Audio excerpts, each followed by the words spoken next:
Bapak Ibu, saudara yang dikasihi oleh Tuhan Yesus Kristus, kita berjumpa kembali dalam program I5, Immanuel 5 Minutes, bersama saya, Pendeta Esra Sudarsono.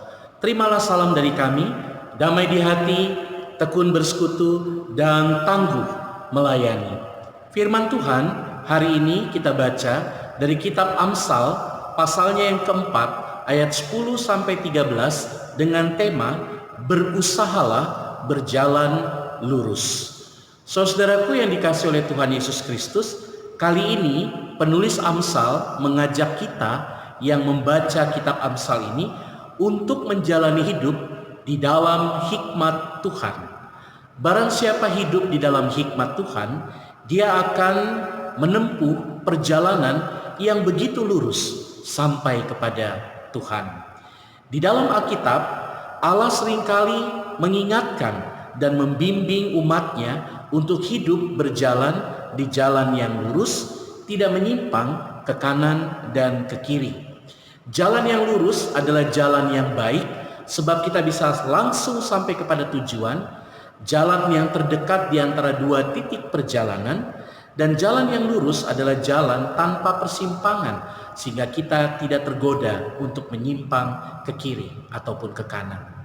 Hanya saja Bapak Ibu Saudara, jalan yang lurus bisa membawa kita jatuh ke dalam tantangan ataupun pencobaan. Bisa saja membosankan, bisa juga kita menjadi mengantuk karena perjalanan begitu tenang dan nyaman. Untuk itu sebenarnya kita diberikan 3 hal dalam hidup ini supaya perjalanan kita menempuh jalan yang lurus jangan sampai membawa kepada bencana. Yang pertama, jalan itu sendiri haruslah jalan yang baik. Kalau kita adalah pembangun jalan, maka jalan itu jangan sampai jalan yang berlubang, jangan pula jalan dengan kualitas yang buruk, melainkan jalan yang betul-betul dibuat sedemikian rupa sehingga setiap kendaraan yang melaluinya akan melewatinya dengan baik. Kedua, berikanlah rambu-rambu di perjalanan. Artinya, kita bisa mengerti dengan kecepatan berapakah kita melaju, apakah perjalanan ini sedang menuju kepada lembah yang menurun ataukah mendaki di tengah sebuah bukit. Dengan rambu-rambu yang ada kita bisa mengerti apakah ada hewan yang melalui perjalanan itu dan sebagainya, sehingga kita bisa hati-hati. Dan yang ketiga, terkadang memang kita yang berjalan perlu menggunakan kekuatan kita sendiri, dalam arti kita sebagai supirnya atau kita sebagai pengendaranya. Ketiga hal ini, baik kualitas jalan, baik rambu-rambu maupun kita yang mengendarai sebuah kendaraan, perlu hikmat dari Tuhan. Kalau dalam bacaan ini, hikmat itu berupa ajaran dari orang tua.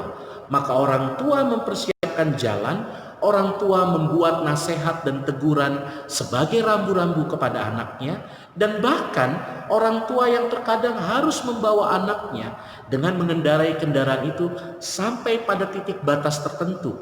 Seorang anak dengan kemandiriannya, kedewasaan pikirannya, membuat keputusan sendiri untuk berjalan bersama dengan Tuhan ataupun tidak melibatkan Tuhan. Bapak Ibu Saudara, belajar dari kitab Amsal ini, berjalan pada jalan yang lurus bukan berarti kita akan nyaman 100%, tapi tetap ada tantangan, tetap membutuhkan bimbingan dari Tuhan. Tapi paling tidak, jalan yang lurus akan membuat kita bisa berjalan ataupun berlari menggapai tujuan, karena kita sudah pada trek yang seharusnya. Tinggal sekarang kita memanfaatkan, kita memaknai, dan kita terus belajar dari mereka yang sudah hidup terlebih dahulu dengan asam garam kehidupan ini, yaitu para orang tua generasi mendahulu.